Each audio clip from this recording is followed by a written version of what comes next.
Dans une cabine de première classe baignée par la lumière douce des hublots, un homme d'affaires africain, Amadou, s'installe calmement dans son siège 1A, prêt à conquérir une réunion cruciale à l'autre bout du monde, lorsque, soudain, une hôtesse de l'air, Claire, l'arrache à sa place avec un mépris glacial, l'obligeant à traverser l'allée sous les regards curieux et les murmures indiscrets, comme s'il n'était qu'un intrus dans un monde qui ne lui appartient pas.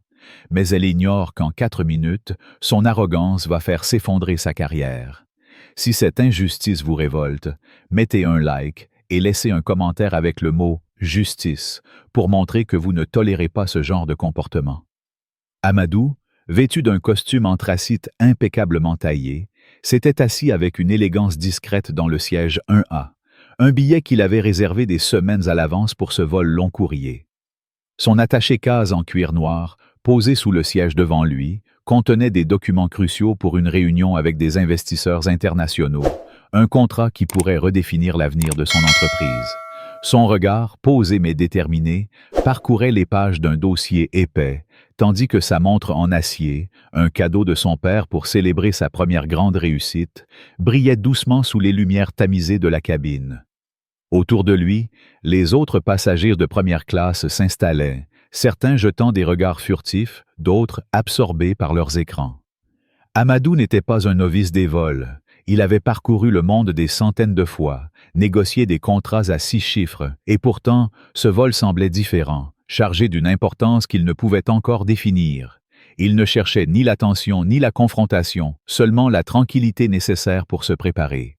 Mais cette tranquillité allait bientôt voler en éclats.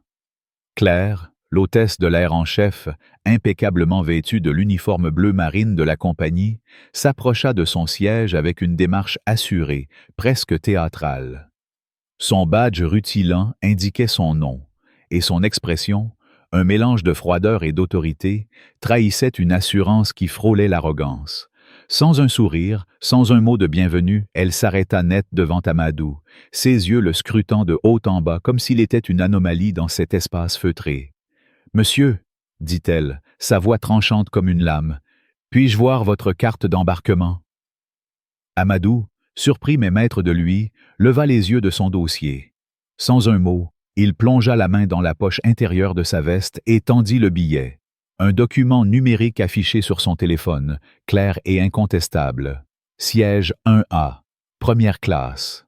Claire le saisit, ses lèvres se pinçant légèrement alors qu'elle examinait l'écran, puis le rendit avec un regard qui semblait chercher une faille. « C'est bien le siège 1A, » dit-elle lentement, comme si elle s'adressait à quelqu'un qui ne comprenait pas les règles. « C'est une place en première classe. Êtes-vous certain d'être au bon endroit? » Le ton de Claire n'était pas une simple question, c'était une accusation voilée, un défi. Autour d'eux, le silence s'épaissit. Quelques passagers relevèrent la tête, leurs regards oscillant entre curiosité et malaise. Une femme d'âge mûr, Hélène, assise aux 2B, fronça les sourcils, ses doigts crispés sur son magazine, mais elle ne dit rien. Un jeune steward, Julien, qui ajustait des bagages dans un compartiment à quelques mètres, tourna la tête et esquissa un sourire narquois, comme s'il s'amusait de la scène. Amadou, toujours calme, répondit posément. « Oui, je suis certain.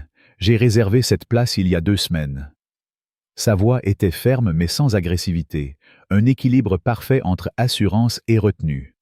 Claire croisa les bras, son sourire forcé ne masquant pas son incrédulité. « Avez-vous une preuve d'achat ?» insista-t-elle, sa voix montant d'un ton, attirant davantage l'attention. « Ce billet, vous l'avez acheté vous-même ou quelqu'un vous l'a donné ?» La question frappa comme un coup de poignard.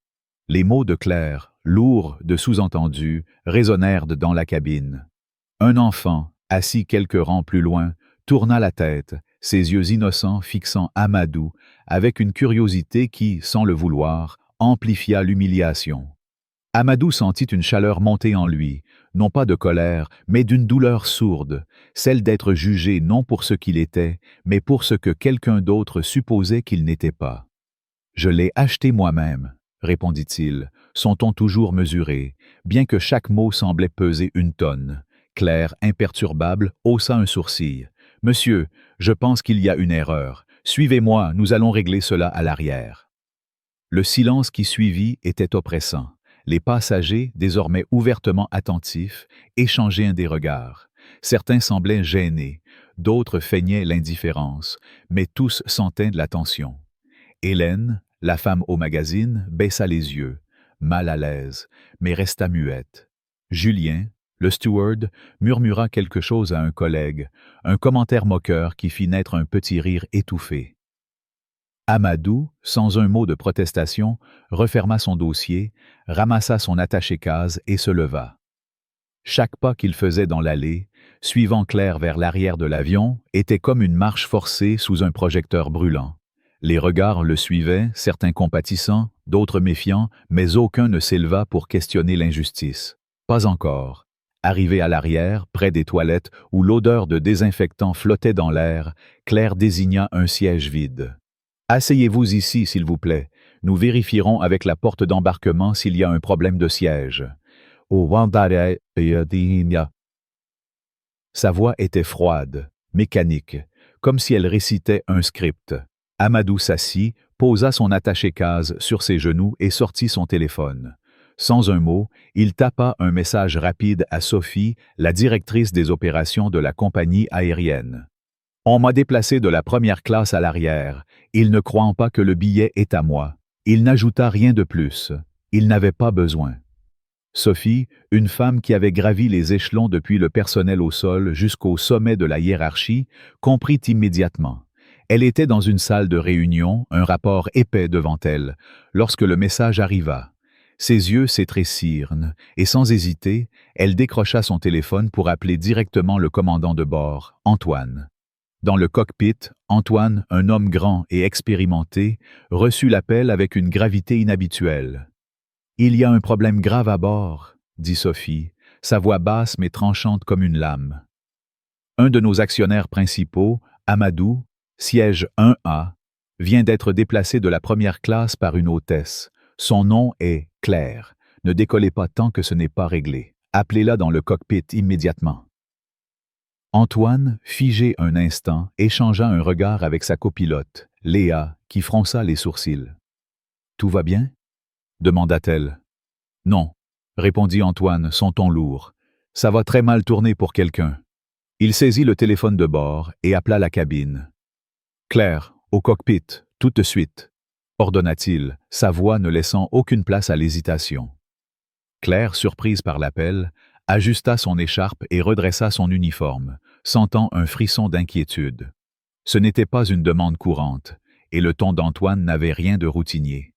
Ses talons claquèrent doucement contre le sol alors qu'elle remontait l'allée, passant devant les passagers qui, pour beaucoup, avaient remarqué l'incident précédent.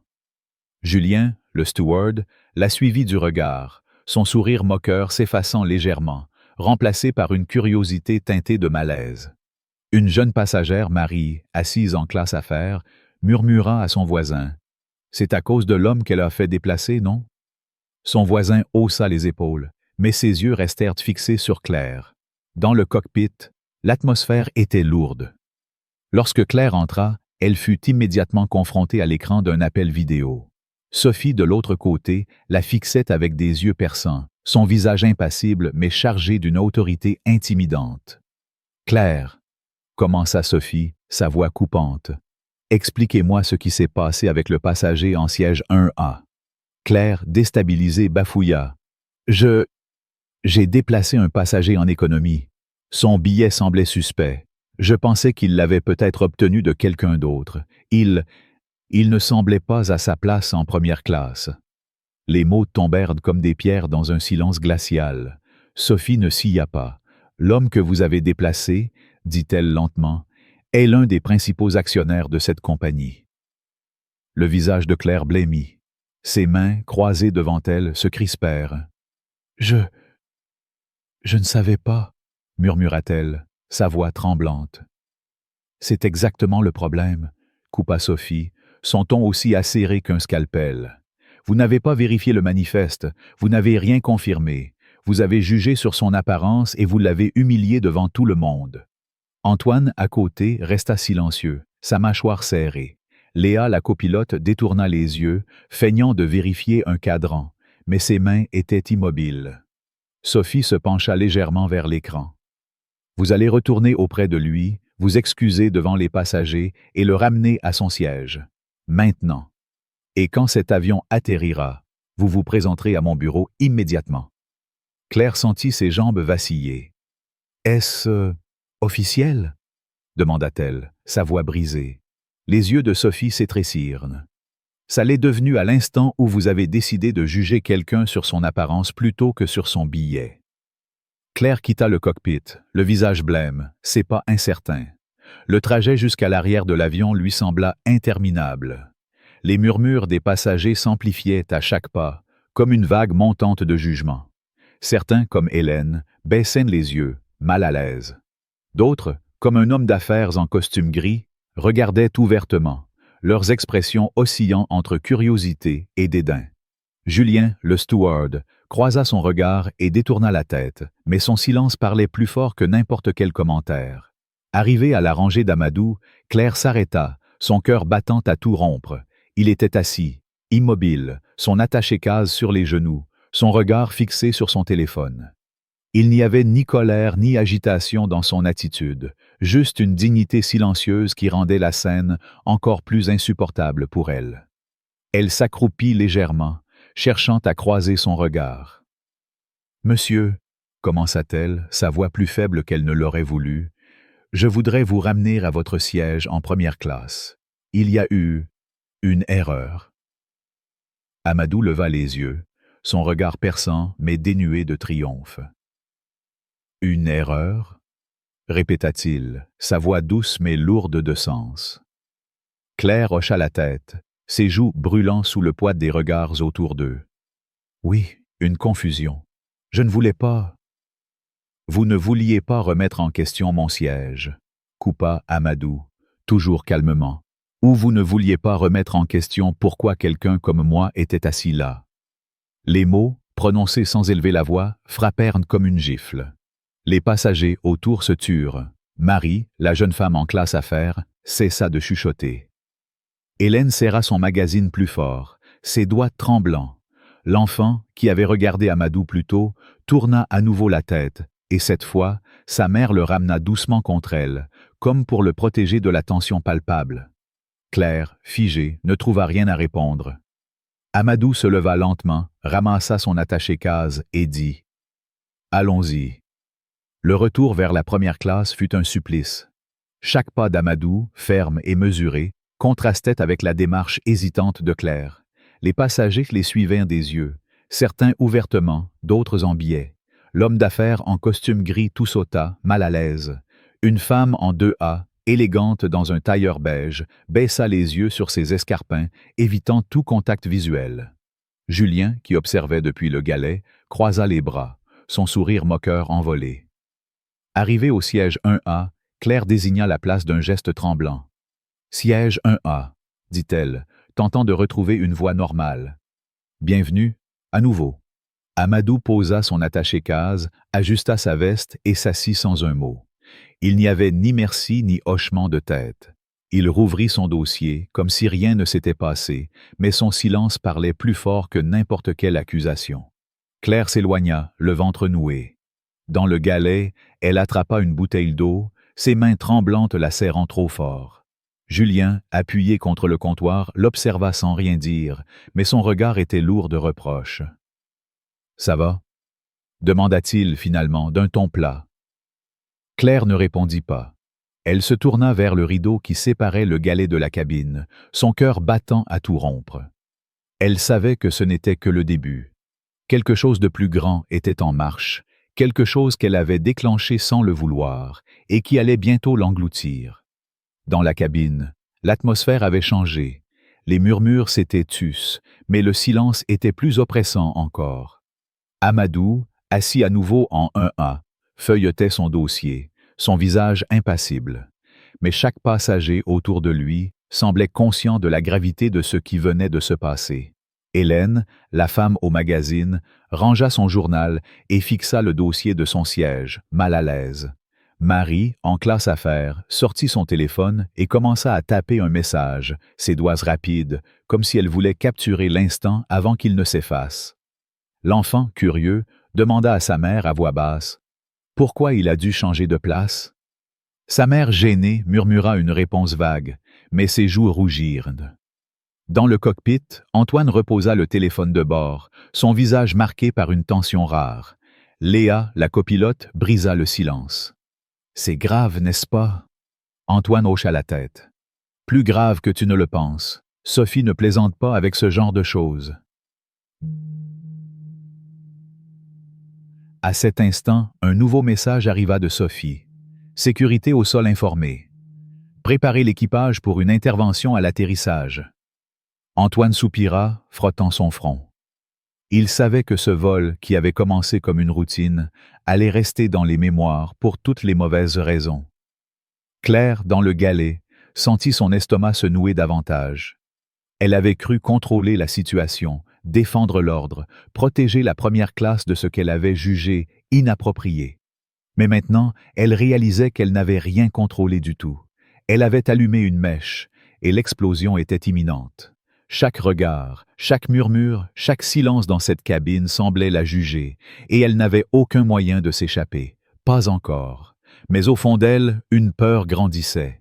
Celle de ne pas seulement perdre son poste, mais de devoir affronter la vérité sur elle-même, une vérité qu'elle n'était pas prête à regarder en face.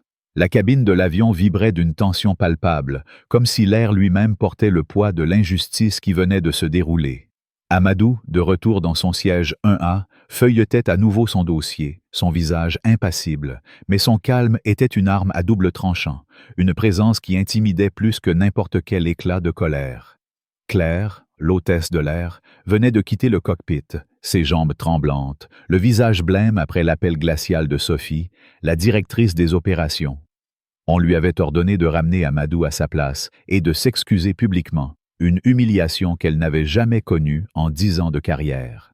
Mais ce n'était que le début.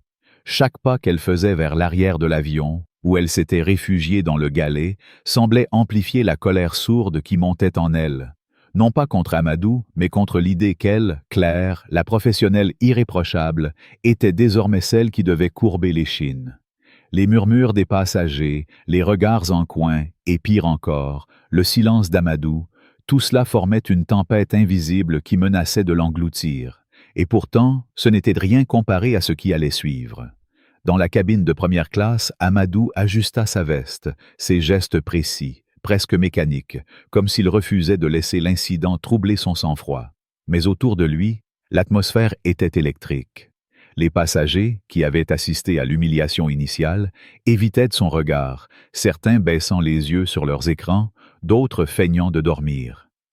Hélène, la femme au magazine assise en 2B, triturait nerveusement la reliure de son journal, son malaise évident mais toujours silencieux.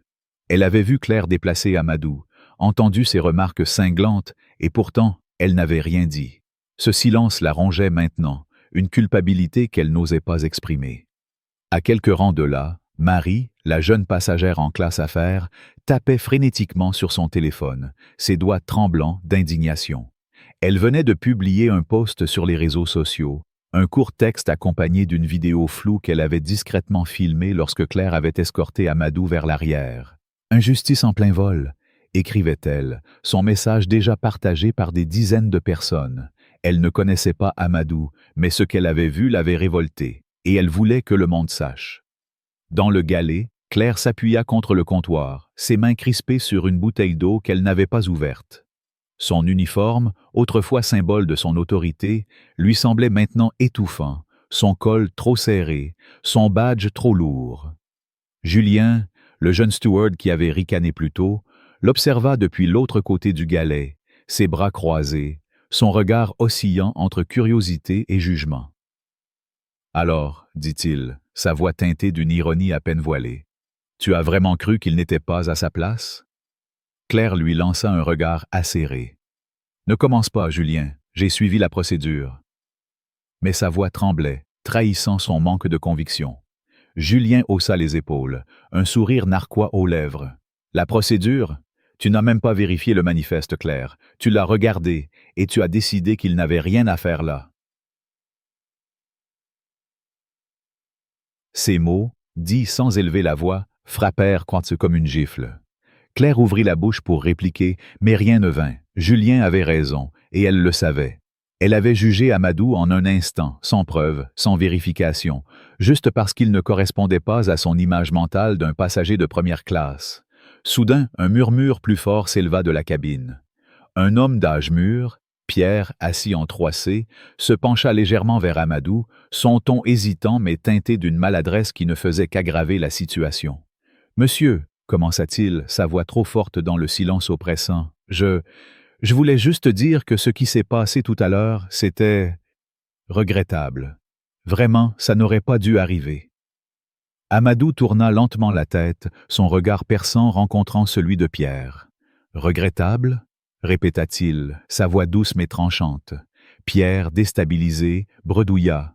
« Oui, je veux dire... c'était une erreur, non? On fait tous des erreurs. » Amadou ne répondit pas tout de suite. Il posa son dossier sur la tablette devant lui, ses gestes délibérément lents. « Vous étiez là, » dit-il enfin, ses mots pesant comme des pierres. « Vous avez vu ce qui s'est passé, vous avez entendu ce qu'elle a dit, et vous n'avez rien dit. » Le silence qui suivit était assourdissant. Pierre rougit, ses doigts tripotant nerveusement le bord de son siège. « Eh bien, je ne voulais pas m'en mêler, » marmonna-t-il, son regard fuyant. Amadou esquissa un sourire, si léger qu'il était presque invisible, mais il portait une amertume profonde. « La plupart des gens ne veulent pas, » dit-il avant de se replonger dans son dossier, mettant fin à la conversation. Pierre, humilié par sa propre maladresse, se tassa dans son siège, évitant les regards des autres passagers qui avaient entendu l'échange. Hélène, de son côté, sentit une vague de honte l'envahir. Elle avait voulu parler, dire quelque chose, mais la peur d'être jugée, de se retrouver au centre de l'attention, l'avait paralysée. Maintenant, elle regrettait ce silence, mais il était trop tard. Pendant ce temps, dans le galet, Claire tenta de reprendre contenance. Elle saisit une pile de gobelets en plastique, feignant de les organiser, mais ses mains tremblaient. Julien, toujours appuyé contre le mur, ne la lâchait pas du regard. « Tu sais, » dit-il après un long silence, « j'ai vu des gens essayer de gruger pour avoir des sièges en première classe. Mais lui, il avait son billet, Claire. Tu l'as humilié devant tout le monde, et maintenant, c'est toi qui vas en payer le prix. » Claire se tourna brusquement, ses yeux brillants de colère. « Tu crois que je ne le sais pas? » siffla-t-elle. « J'ai fait une erreur, d'accord? J'ai déjà présenté mes excuses. » Julien haussa un sourcil. « Tes excuses? Tu veux dire ce moment où tu as marmonné 3 mots devant lui comme si on t'avait forcé à avaler du vinaigre? Ce n'était pas une excuse, Claire. C'était une tentative de sauver ta peau. » Avant que Claire ne puisse répondre, un bip retentit dans son oreillette. C'était le commandant Antoine, sa voix grave et sans appel. « Claire, ici le cockpit. Soyez informés que la sécurité au sol sera présente à l'atterrissage. Vous êtes attendus pour un entretien immédiat avec les opérations. Préparez-vous. » Le message était bref, mais il tomba comme un couperet. Claire sentit son cœur s'arrêter un instant. Elle ôta l'oreillette, ses doigts tremblants, et fixa le mur du galet comme si elle pouvait y trouver une échappatoire. Julien, pour une fois, ne dit rien. Il se contenta de secouer la tête et de retourner à ses tâches, laissant Claire seule avec ses pensées. Dans la cabine, l'incident prenait une ampleur inattendue. Marie, la jeune passagère, continuait de suivre les réactions à son poste sur les réseaux sociaux.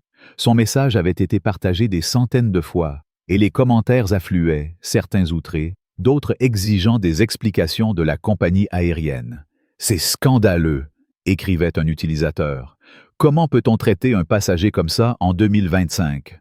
Un autre ajoutait. « J'espère que cette hôtesse sera virée sur le champ. » Marie, bien qu'elle ne connût pas l'identité d'Amadou, sentait une colère grandissante en elle. Elle n'avait pas seulement filmé l'incident pour le partager. Elle l'avait fait parce qu'elle avait elle-même ressenti, dans d'autres contextes, ce regard qui juge, qui doute, qui vous fait sentir que vous n'êtes pas à votre place. Elle tapa un autre message, ses doigts tremblants. Nous méritons tous du respect, peu importe qui nous sommes ou d'où nous venons. Mais la tension ne venait pas seulement des réseaux sociaux. À l'intérieur de la cabine, un groupe de passagers en classe affaires commença à murmurer plus fort. leur voix portant jusqu'à la première classe. Elle l'a traité comme s'il avait volé son billet, dit une femme à son compagnon, son ton chargé d'indignation, et personne n'a rien dit. Son compagnon hocha la tête, mais son regard évita Amadou, comme s'il craignait d'être impliqué. Un autre passager, un homme d'une trentaine d'années en costume froissé, chuchota à son voisin. « Vous croyez qu'il va porter plainte? Si j'étais lui, je ne laisserais pas passer ça. » Ces mots, bien qu'ils semblaient soutenir Amadou, étaient teintés d'une curiosité malsaine, comme s'il s'agissait d'un spectacle plutôt que d'une injustice. Soudain, un événement fit basculer l'atmosphère encore plus loin dans le chaos. Un passager, un jeune homme en sweat à capuche assis en classe économique, se leva et s'approcha du galet, son téléphone à la main. « Excusez-moi, » dit-il à Claire, sa voix forte et accusatrice. « C'est vous qui avez fait déplacer cet homme tout à l'heure, non? J'ai tout filmé et c'est déjà sur Internet. Vous devriez avoir honte. » Claire, prise au dépourvu, sentit une vague de panique l'envahir. « Monsieur, calmez-vous, s'il vous plaît, » balbutia-t-elle, mais sa voix manquait d'autorité. Le jeune homme, nommé Lucas, ne se calma pas. « Me calmer? Vous l'avez humilié devant tout le monde. Vous pensez que parce que vous portez un uniforme, vous pouvez décider qui a le droit d'être où? » Ces mots résonnèrent dans la cabine, attirant l'attention de tous les passagers à proximité. Julien, qui observait la scène, intervint enfin.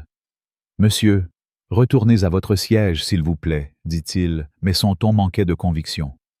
Lucas pointa un doigt vers Claire. « Vous ne vous en sortirez pas comme ça. Les gens savent ce que vous avez fait. » L'intervention de Lucas fit l'effet d'une bombe. Les murmures s'intensifièrent, et plusieurs passagers sortirent leur téléphone, certains pour filmer, d'autres pour vérifier les réseaux sociaux. Marie, voyant l'agitation, sentit son cœur battre plus fort. Son post était devenu viral, et maintenant, l'incident prenait une dimension qu'elle n'avait pas anticipée. Elle chercha Amadou du regard, mais il restait impassible, comme s'il était détaché de la tempête qui se déchaînait autour de lui. Pourtant, derrière ce calme, Amadou ressentait chaque regard, chaque chuchotement, chaque vibration de l'injustice qu'il venait de subir. Il n'avait pas voulu être au centre de l'attention, mais il savait que ce moment, ce vol, allait changer quelque chose, non seulement pour lui, mais pour tous ceux qui avaient déjà été jugés à tort. Dans le cockpit, Antoine reçut un autre message de Sophie. « La situation dégénère », écrivait-elle. « Des vidéos circulent en ligne. Assurez-vous que l'équipage reste professionnel jusqu'à l'atterrissage. La sécurité prendra en charge Claire à l'arrivée. » Antoine soupira, passant une main sur son visage fatigué. « Ça va être un cauchemar », murmura-t-il à Léa, qui hocha la tête en silence. Elle avait vu beaucoup de choses en tant que copilote, des turbulences aux urgences médicales, mais rien de comparable à cette tempête humaine. « Elle aurait dû vérifier, » dit Léa doucement. « Juste vérifier. » Antoine acquiesça. Elle a cru qu'elle contrôlait tout. Maintenant, c'est elle qui est hors jeu. Dans le galet, Claire sentit ses jambes faiblir. Elle s'assit sur le strapontin, ses mains pressées contre son ventre, comme pour contenir la panique qui montait. Les mots de Lucas tournaient en boucle dans sa tête, tout comme ceux de Julien, et pire encore, ceux de Sophie.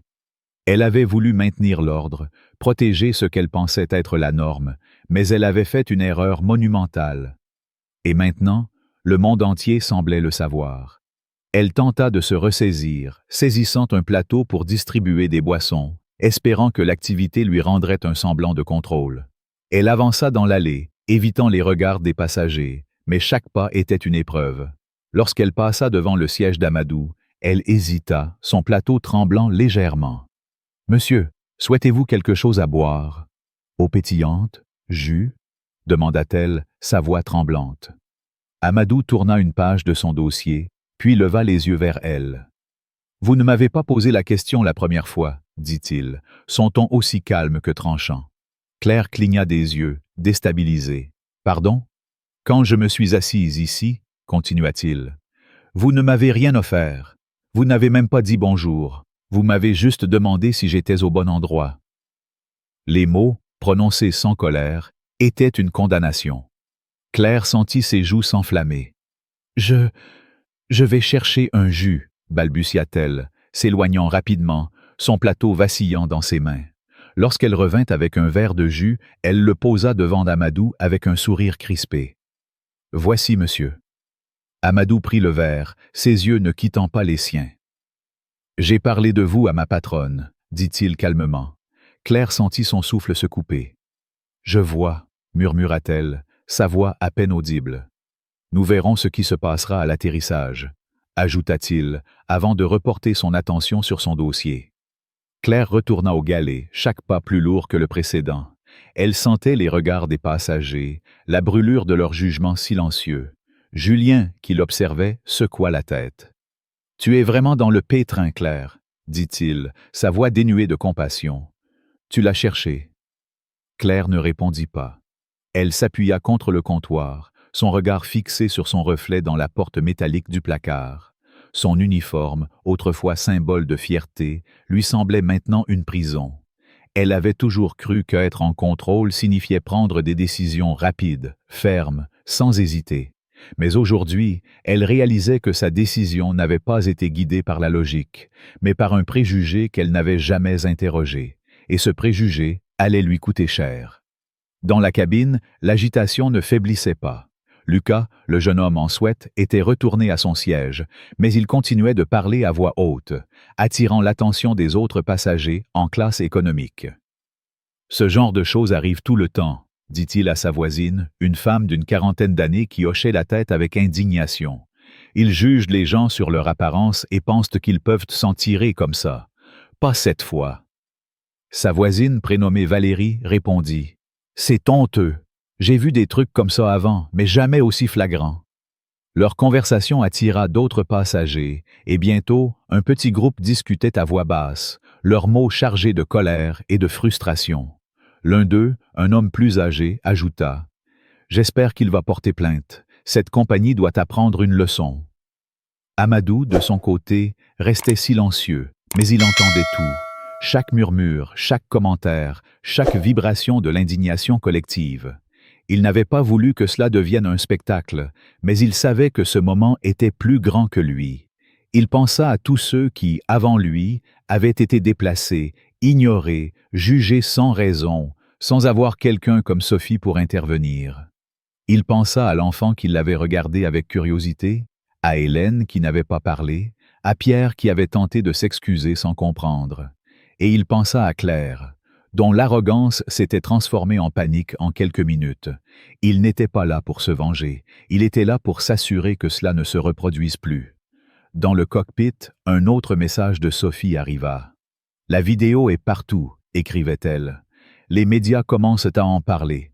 Assurez-vous que l'équipage reste calme. Claire sera escortée à l'atterrissage. Amadou doit être pris en charge par l'équipe VIP. » Antoine transmit les instructions à l'équipage via l'intercom, sa voix ferme mais teintée d'une fatigue croissante.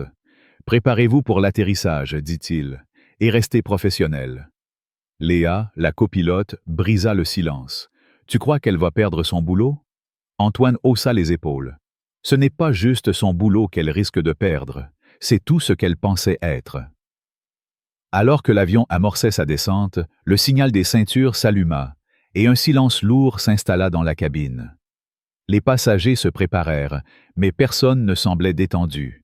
Les regards continuaient de se poser sur Amadou, certains avec respect, d'autres avec gêne. Marie rangea son téléphone, son cœur battant encore de l'adrénaline de son action. Hélène, toujours silencieuse, se promit de ne plus jamais rester passive face à une injustice. Lucas, en classe économique, continuait de parler, sa voix portée par une colère qui ne s'éteignait pas. Et Claire, dans le galet, sentit les murs se refermer sur elle. Elle savait que l'atterrissage ne marquerait pas la fin de cette histoire, mais le début d'un règlement de compte qu'elle n'avait jamais anticipé. Chaque seconde qui passait rapprochait l'avion du sol, et avec lui, la réalité qu'elle avait tenté d'ignorer. Son erreur n'était pas une simple faute professionnelle, c'était une trahison de la confiance, une blessure infligée non seulement à Amadou, mais à tous ceux qui avaient jamais été jugés sans raison.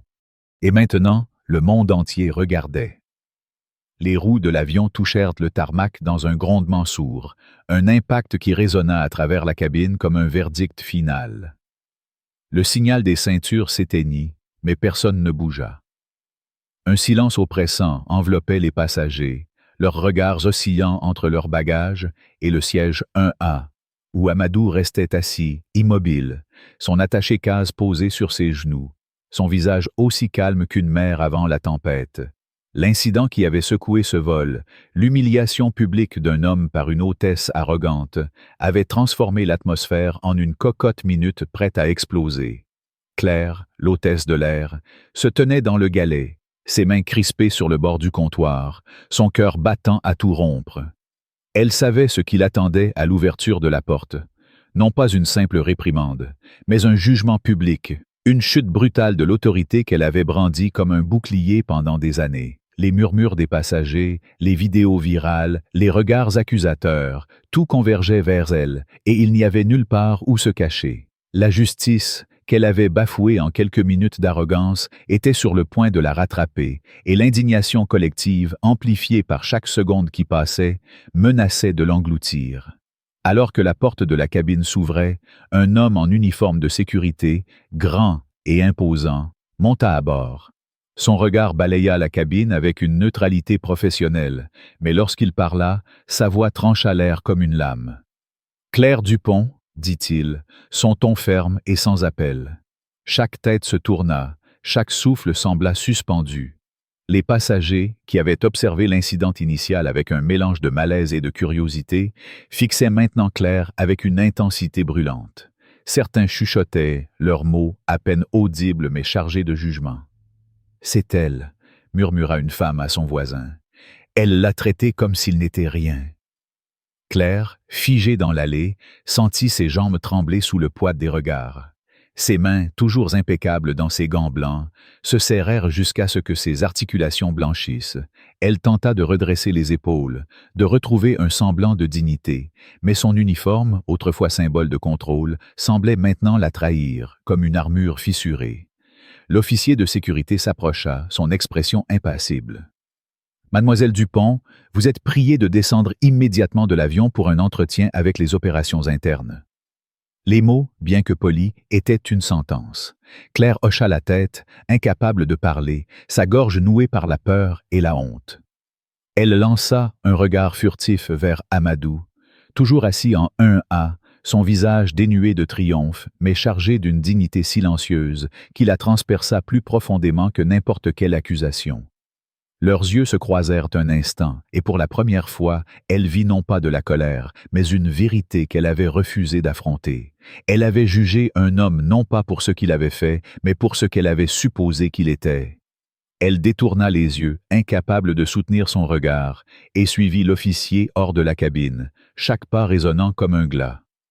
L'allée, qu'elle avait parcourue des centaines de fois avec assurance, semblait s'étirer à l'infini.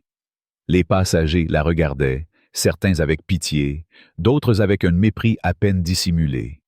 Hélène, la femme au magazine, baissa les yeux, ses doigts crispés sur son sac, regrettant toujours son silence. Marie, la jeune passagère qui avait partagé la vidéo, serra son téléphone contre sa poitrine, son cœur battant d'une indignation qui ne s'éteignait pas. Lucas, le jeune homme en sweat qui avait confronté Claire, murmura à sa voisine. Elle l'a bien mérité. Mais même lui, dans sa colère, ressentait un malaise face à l'ampleur de la scène. Julien, le steward qui avait ricané plus tôt, se tenait près du galet, les bras croisés, son regard suivant Claire sans un mot. Il n'y avait ni compassion ni moquerie dans ses yeux, juste une froide constatation. Elle avait creusé sa propre tombe. À l'extérieur de l'avion, dans le couloir d'accès, une femme attendait, droite et imposante dans un tailleur bleu marine. C'était Camille, la chef des opérations internes, son visage fermé, un clipboard à la main. « Claire, » dit-elle sans préambule, sa voix aussi tranchante qu'un couperet. « Suivez-moi. » Claire obéit, ses talons claquant contre le sol, un son qui semblait amplifié dans le silence oppressant du couloir. Elles passèrent devant d'autres membres d'équipage qui détournèrent rapidement les yeux, évitant de croiser son regard. Personne ne voulait être associé à la chute de Claire. Pas maintenant, pas alors que les réseaux sociaux s'enflammaient et que les médias commençaient à s'emparer de l'histoire. Dans une petite salle de réunion, Camille désigna une chaise. Claire s'assit, ses mains tremblantes posées sur ses genoux, son dos raide comme si elle cherchait à se raccrocher à un dernier vestige de contrôle. Camille s'assit en face d'elle, posant son clipboard sur la table. « Savez-vous pourquoi vous êtes ici ?» demanda-t-elle, son ton calme mais chargé d'une autorité implacable. Claire hocha la tête, sa voix à peine audible. « Parce que j'ai déplacé un passager qui n'aurait pas dû l'être. » Camille haussa un sourcil, son regard perçant. « Ne minimisons pas, Claire. Vous avez retiré un passager payant de son siège en première classe sans vérifier son identité. Vous avez remis en question la validité de son billet sans aucune preuve. Et vous l'avez fait devant une cabine entière, en le traitant comme s'il n'avait pas sa place. » Claire sentit sa gorge se serrer. « Je ne savais pas qui il était, » murmura-t-elle. Camille se pencha légèrement en avant, sa voix devenant plus dure.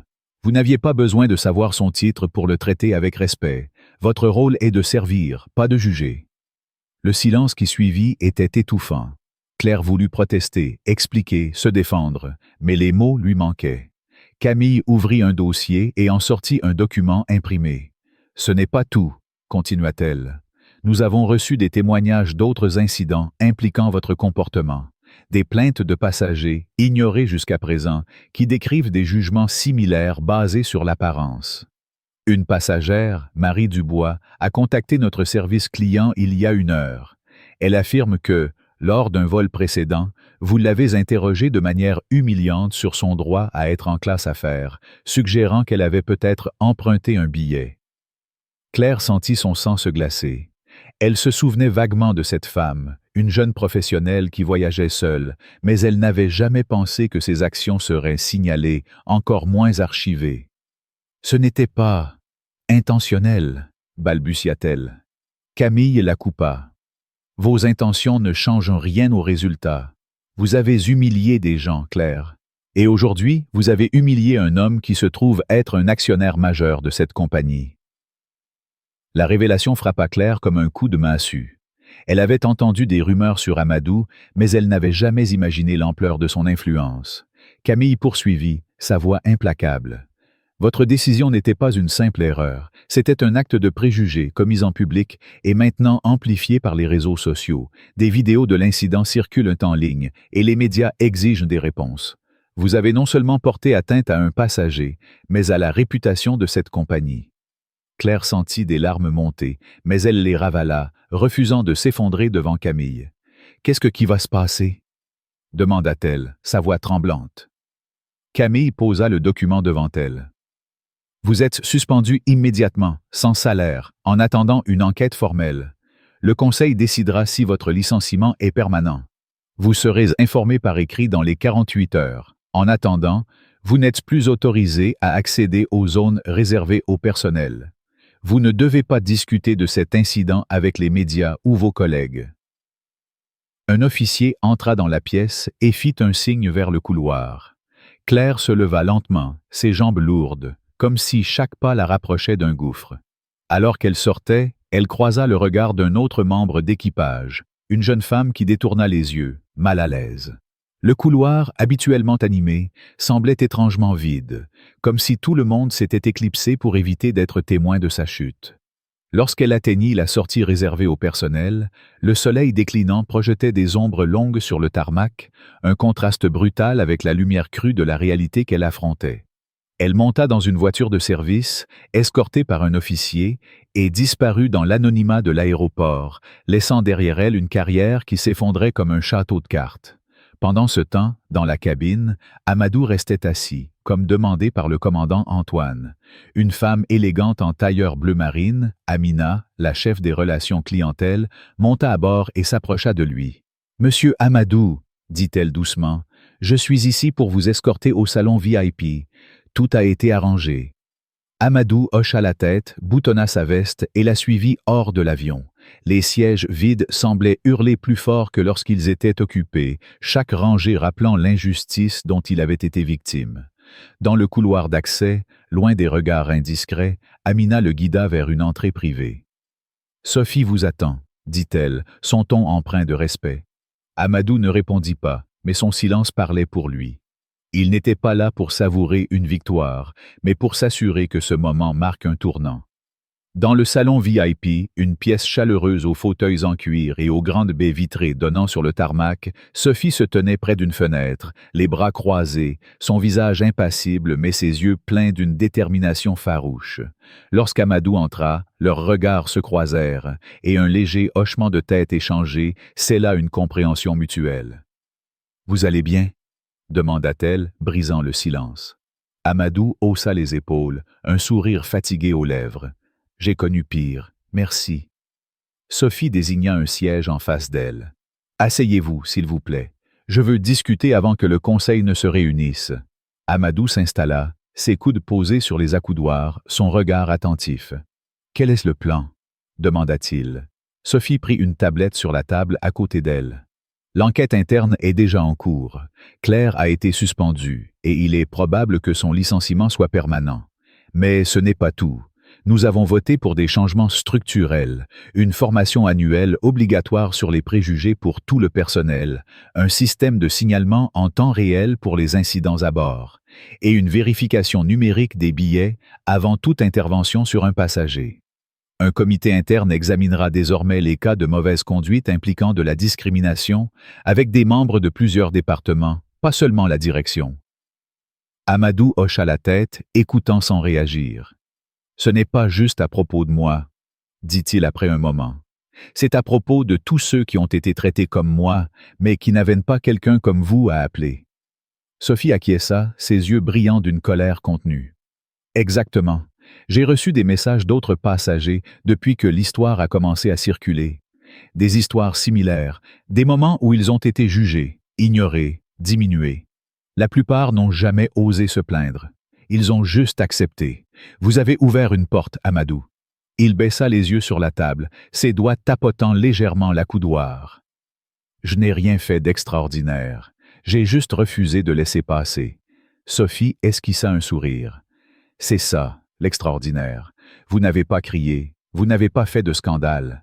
Votre silence a parlé plus fort que n'importe quelle colère. » Un coup discret à la porte interrompit leur conversation. Amina entra, 2 documents à la main. « Le conseil a besoin d'une signature finale pour les nouvelles politiques, » dit-elle. Sophie glissa les documents vers Amadou. « Voulez-vous être celui qui signe ?» Il prit le stylo sans hésiter, griffonnant son nom en bas de la page. « Vous savez, » dit Sophie alors qu'il reposait le stylo, « d'une certaine manière, Claire nous a aidés.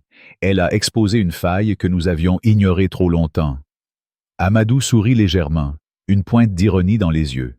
« C'est drôle, non? Ceux qui essaient de vous exclure finissent par ouvrir les portes. » Alors qu'il quittait le salon, Amadou passa devant un groupe de jeunes stagiaires en uniforme, attendant une visite d'orientation. L'un d'eux, une jeune femme aux cheveux noirs et aux yeux nerveux, le reconnut. Elle hésita, puis murmura « Monsieur, j'étais sur ce vol, en classe économique. J'ai tout vu. Je n'ai rien dit ce jour-là, et je m'en veux. Mais ce que vous avez fait, ça m'a appris quelque chose. Merci. » Amadou hocha la tête, son regard bienveillant. « Ça ne m'a pas brisé, » dit-il doucement. « Ça m'a montré qui était prête à réparer ce qui était cassé. » La jeune femme sourit, reconnaissante, et le laissa poursuivre son chemin. De l'autre côté de la ville, Claire était assise dans son petit appartement, toujours vêtue de son uniforme, bien que son badge ait été retiré. Le silence de la pièce était oppressant, ponctué seulement par le bourdonnement lointain de la circulation.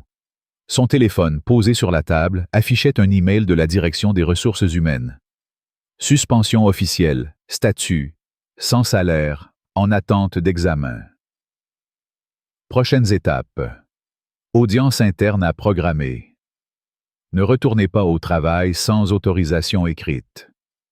Elle avait lu le message plusieurs fois, chaque mot s'enfonçant un peu plus dans sa poitrine.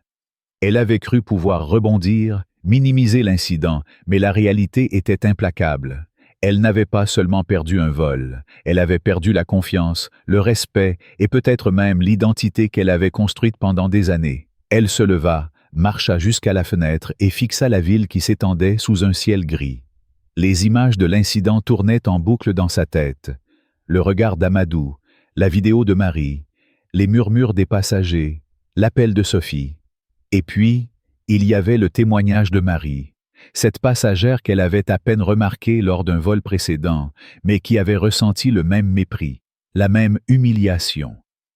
Claire n'avait jamais pensé à l'impact de ses actions, à la façon dont ses jugements rapides, ses regards suspicieux, ses remarques tranchantes pouvaient blesser. Elle avait toujours cru qu'elle faisait son travail, qu'elle protégeait l'ordre, mais maintenant, elle voyait la vérité. Elle avait agi par préjugé, et ce préjugé avait des conséquences. Elle s'assit sur le bord de son lit, un carnet ouvert devant elle. Elle avait commencé à écrire, non pas pour se défendre, mais pour comprendre. Les mots coulaient lentement, chaque phrase une confession. « Je ne voulais pas, mais je l'ai fait ». Elle avait écrit cette phrase plusieurs fois, comme si la répéter pouvait l'aider à accepter la vérité. Elle pensa à l'enfant dans l'avion, à ses yeux curieux, à la façon dont il l'avait suivie alors qu'elle escortait Amadou vers l'arrière. Elle pensa à Julien, qui avait vu à travers son mensonge, à Lucas, qui l'avait confronté sans peur, à Marie, dont la vidéo avait amplifié l'incident au-delà de la cabine. Et elle pensa à Amadou, à son calme, à sa dignité, à la manière dont il n'avait pas eu besoin de crier pour la faire tomber. Elle prit son téléphone et ouvrit l'application de messagerie. Une lettre d'excuse, rédigée des heures plus tôt, était toujours dans ses brouillons. Elle l'avait réécrite plusieurs fois, cherchant les mots justes, mais aucun ne semblait suffisant. Finalement, elle tapa une dernière version. « Monsieur Amadou, je n'ai aucune excuse pour ce que j'ai fait. J'ai jugé sans savoir, agi sans réfléchir, et je vous ai blessé. Je ne demande pas votre pardon, mais je veux que vous sachiez que je vois maintenant ce que j'ai fait. Je promets d'apprendre de cette erreur. » Elle hésita, son pouce suspendu au-dessus du bouton d'envoi, puis appuya. Le message partit, mais elle ne ressentit aucun soulagement. Elle ne s'attendait pas à une réponse. Cette lettre n'était pas pour Amadou, elle était pour elle, un premier pas vers une vérité qu'elle avait trop longtemps évitée. Quelques jours plus tard, dans un bureau au sommet d'un immeuble surplombant l'aéroport, Amadou était assis face à Sophie. La pièce, sobre et élégante, offrait une vue panoramique sur les pistes, où des avions décollaient et atterrissaient dans un ballet incessant. Sophie, tablette en main, expliquait les changements en cours. « L'incident est devenu un cas d'école, dit-elle. Les nouvelles politiques sont en place. Formation anti-préjugés, vérification stricte des billets, comité d'examen indépendant. Mais, plus important encore, les gens parlent, des passagers, des employés, même d'autres compagnies. Ce que vous avez vécu a déclenché quelque chose de plus grand. » Amadou hocha la tête, son regard fixé sur la piste au loin. « Je ne voulais pas être un symbole, dit-il. Je voulais juste ma place. » Sophie posa la tablette. « Vous avez donné une voix à ceux qui n'en avaient pas. Une femme, Marie, m'a écrit. Elle a dit qu'elle avait ressenti la même humiliation que vous, mais qu'elle n'avait jamais osé parler. Votre histoire l'a poussée à le faire. » Amadou resta silencieux un moment, puis demanda « Et Claire ?» Sophie soupira.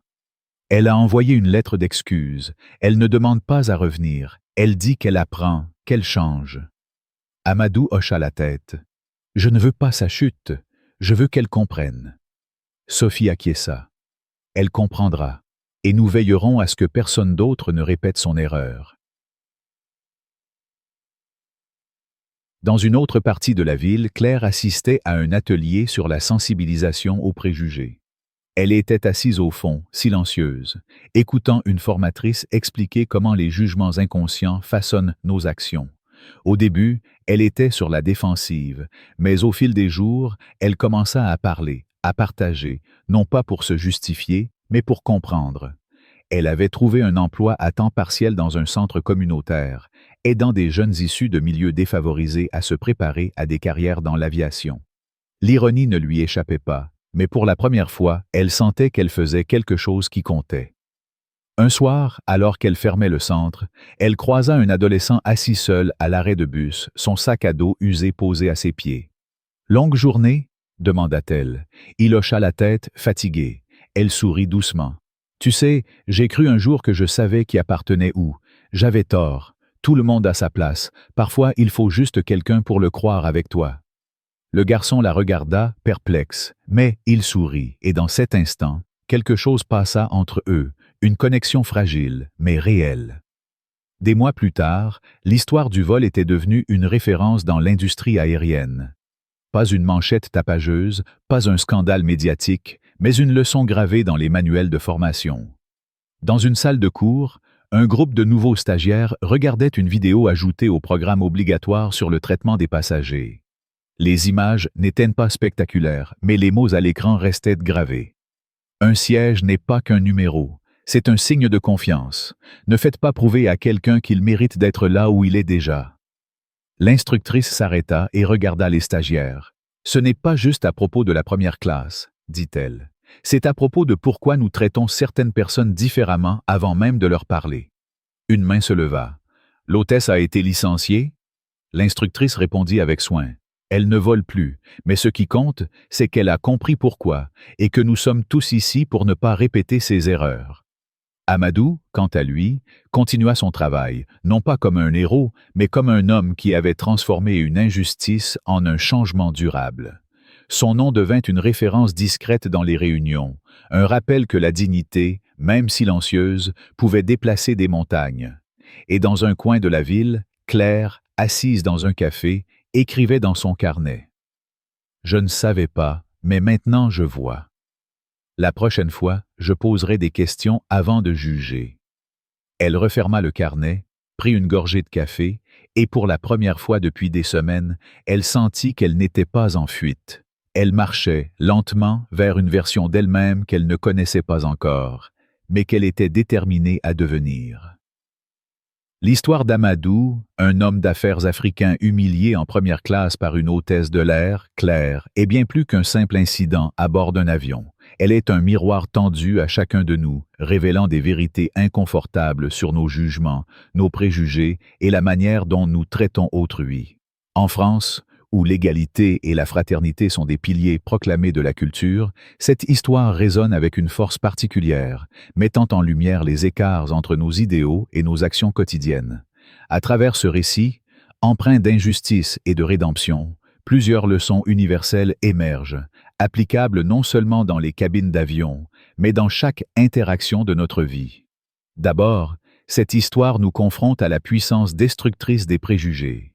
Claire, en quelques secondes, a jugé Amadou sur son apparence, supposant qu'il n'avait pas sa place en première classe.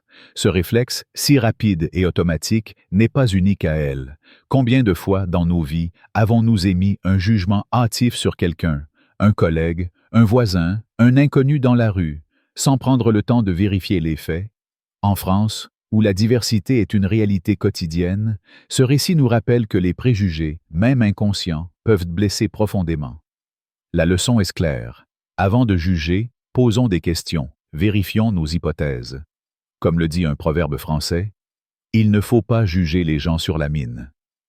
Appliquer cette sagesse dans nos interactions quotidiennes, que ce soit au travail ou dans les transports, nous pousse à cultiver une curiosité bienveillante plutôt qu'une suspicion hâtive. Ensuite, l'histoire met en lumière l'importance de la dignité face à l'adversité. Amadou, face à l'humiliation publique, choisit de répondre par le silence et la retenue, une attitude qui contraste avec l'arrogance de Claire. Ce choix, loin d'être de la passivité, est une démonstration de force intérieure. Dans la culture française, où l'on valorise l'éloquence et l'affirmation de soi, le silence d'Amadou nous enseigne qu'il peut être une arme puissante. Il nous rappelle que la dignité ne se mesure pas à la force de nos cris, mais à la constance de nos principes. Dans nos vies, lorsque nous faisons face à l'injustice, qu'il s'agisse d'une remarque blessante ou d'une discrimination, nous pouvons choisir de répondre avec calme et détermination, en refusant de nous abaisser au niveau de ceux qui nous blessent. Cela demande du courage, mais c'est une manière de transformer une blessure en un levier de changement. Un autre enseignement crucial concerne la responsabilité collective. Les passagers, comme Hélène ou Pierre, ont assisté à l'injustice sans intervenir, leur silence contribuant à amplifier l'humiliation d'Amadou. Ce mutisme est un rappel douloureux que l'indifférence peut être aussi nuisible que l'acte initial. En France, où l'esprit communautaire est célébré à travers des concepts comme la solidarité, cette histoire nous interpelle. Combien de fois avons-nous détourné le regard face à une injustice, par peur ou par inconfort? La leçon ici est de ne pas rester spectateur. Que ce soit dans un métro bondé ou lors d'une réunion professionnelle, nous avons le pouvoir et le devoir de parler, d'intervenir, même si ce n'est qu'un mot ou un geste. Comme le souligne l'écrivain français Albert Camus, ne pas se révolter, c'est se résigner à l'injustice. Prenons cette responsabilité à cœur, car nos silences façonnent le monde autant que nos actions. Enfin, l'évolution de Claire, qui passe de l'arrogance à l'introspection, offre une leçon d'humilité et de rédemption. Sa suspension et son cheminement personnel, à travers les ateliers et le travail communautaire, montrent qu'il est possible de changer, même après une erreur grave. Dans la culture française, où l'on valorise l'introspection et la quête de sens, cette transformation résonne comme un appel à l'auto-examen. Nous faisons tous des erreurs, mais ce qui compte, c'est ce que nous faisons ensuite. Claire choisit de regarder ses préjugés en face, de les confronter et de travailler à devenir meilleure. Cette leçon est universelle. Dans nos vies, nous devons être prêts à reconnaître nos torts, à apprendre et à agir différemment. Que ce soit dans nos relations personnelles, nos carrières ou nos interactions quotidiennes, l'humilité est la clé pour grandir et réparer les blessures que nous avons causées, intentionnellement ou non. Ces leçons, suspendre le jugement, préserver sa dignité, assumer sa responsabilité et chercher la rédemption, ne sont pas abstraites. Elles s'appliquent à chaque moment où nous interagissons avec autrui. Au travail, prenons le temps d'écouter avant de juger un collègue. Dans les espaces publics, refusons de laisser l'injustice passer sous silence. Et lorsque nous faisons erreur, ayons le courage de nous remettre en question, comme Claire l'a fait, même si c'est douloureux. Cette histoire nous rappelle que chaque interaction est une opportunité de construire un monde plus juste, où chacun a sa place, sans avoir à prouver qu'il la mérite. Si cette histoire vous a touché, si elle vous a révolté ou inspiré, montrez-le. Cliquez sur j'aime. Partagez cette vidéo avec vos amis et abonnez-vous à la chaîne pour ne pas manquer d'autres récits aussi puissants. Laissez un commentaire avec le mot « justice » pour affirmer que vous croyez en un monde où le respect l'emporte sur les préjugés. Ensemble, faisons entendre nos voix pour que ces histoires ne soient plus jamais ignorées.